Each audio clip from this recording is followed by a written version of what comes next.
കോഴിക്കോട് പാളയത്ത് കെട്ടിടത്തിന് തീപിടിച്ചു. KV കോംപ്ലക്സിലെ 5ാം നിലയിലുള്ള വസ്ത്രവ്യാപാര കേന്ദ്രത്തിലാണ് തീ പടർന്നത്. ഷോർട്ട് സർക്യൂട്ടാണ് കാരണമെന്നാണ് പ്രാഥമിക നിഗമനം. തീ അണക്കാനുള്ള ഫയർഫോഴ്സിന്റെ ശ്രമങ്ങൾ തുടരുകയാണ്. വിവരങ്ങളുമായി റമീസ് ചാത്തിയാര ഉണ്ട്. റമീസ്, വിശദാംശങ്ങൾ എന്താണ്? സലീഷ്, തീ ഏറെക്കുറെ നിയന്ത്രണ വിധേയമായിട്ടുണ്ട് എന്ന് വേണം മനസ്സിലാക്കാൻ. കാരണം തീപിടുത്തം ഉണ്ടായ ഉടൻ തന്നെ നാട്ടുകാർ വിവരം അറിയിച്ചതിനെ തുടർന്ന് 3 യൂണിറ്റ് ഫയർഫോഴ്സ് തീ അണയ്ക്കാനുള്ള ശ്രമം ആരംഭിച്ചിരുന്നു. 5ാം നിലയിലായതിനാൽ തന്നെ തീപിടുത്തം ശമിപ്പിക്കാനുള്ള ശ്രമം കുറച്ച് ദുഷ്കരമായിരുന്നു ആദ്യഘട്ടത്തിൽ.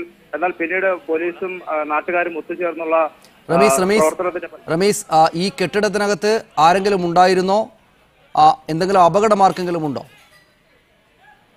കെട്ടിടം അടച്ചു പൂട്ടിയ സമയത്തായിരുന്നു തീപിടുത്തം ഉണ്ടായത്. കെട്ടിടത്തിന്റെ താഴത്തെ നിലയിലെ 2-3 ഷോപ്പുകൾ മാത്രമായിരുന്നു ആ സമയത്ത് തുറന്നിരുന്നത്. മുകളിലത്തെ ഷോപ്പുകൾ മുഴുവനും അടച്ചതിനാൽ വലിയൊരു ദുരന്തമാണ് ഒഴിവായത്. ഏതായാലും ഷോർട്ട് സർക്യൂട്ടാണ് കാരണമെന്നാണ് ഇപ്പോൾ ഫയർഫോഴ്സും പോലീസും നമുക്ക് നൽകുന്ന സൂചന. തീ അണയ്ക്കാനുള്ള ശ്രമം പുരോഗമിക്കുകയാണ്. മുകളിലെ ഭാഗത്ത് സീസൺസ് എന്ന് പറയുന്ന ഒരു ഹോൾസെയിൽ തുണി വ്യാപാര ഷോപ്പിലാണ് തീ ഉണ്ടായത്. തുണി ആയതിനാൽ തന്നെ തീ കത്താനുള്ള സാഹചര്യം വളരെ കൂടുതലായതിനാൽ തന്നെ പോലീസ് വളരെ ജാഗ്രതയോടുകൂടി തന്നെയാണ് തീ അണയ്ക്കാനുള്ള ശ്രമം പുരോഗമിച്ചുകൊണ്ടേയിരിക്കുന്നത്. സഞ്ജീഷ്. നന്ദി റമീസ്. വിവരങ്ങൾക്ക് കൂടുതൽ വിവരങ്ങൾ ആവശ്യമുണ്ട്.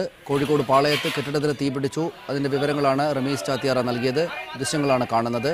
KV കോംപ്ലക്സിൽ 5ാം നിലയിലുള്ള വസ്ത്രവ്യാപാര കേന്ദ്രത്തിലാണ് തീ പടർന്നത്. വസ്ത്രങ്ങൾ ശേഖരിച്ചു വെച്ചിരിക്കുന്ന ഇടം കൂടെയാണ് ഇത്. അതുകൊണ്ട് തന്നെ വളരെ പെട്ടെന്ന് തന്നെ തീ അണക്കാനുള്ള ശ്രമങ്ങൾ പുരോഗമിക്കുകയാണ്. വസ്ത്രവ്യാപാര കേന്ദ്രത്തിനകത്ത് ആളുകൾ ആരും ഉണ്ടായിരുന്നില്ല. അടച്ചുപൂട്ടിയതിനു ശേഷമാണ് തീപിടുത്തമുണ്ടായത് എന്നാണ് വിവരങ്ങൾ ഇപ്പോൾ ലഭിക്കുന്നത്. ഷോർട്ട് സർക്യൂട്ട് ആകണം കാരണം തീപിടുത്തത്തിന് എന്നാണ് ഇപ്പോൾ ലഭിക്കുന്ന വിവരങ്ങൾ. തീ അണക്കാനുള്ള ഫയർഫോഴ്സിന്റെ ശ്രമങ്ങൾ തുടരുകയാണ്. ആശങ്കപ്പെടേണ്ടുന്ന അവസ്ഥയില്ല എന്ന് വേണം ഇപ്പോൾ മനസ്സിലാക്കാൻ.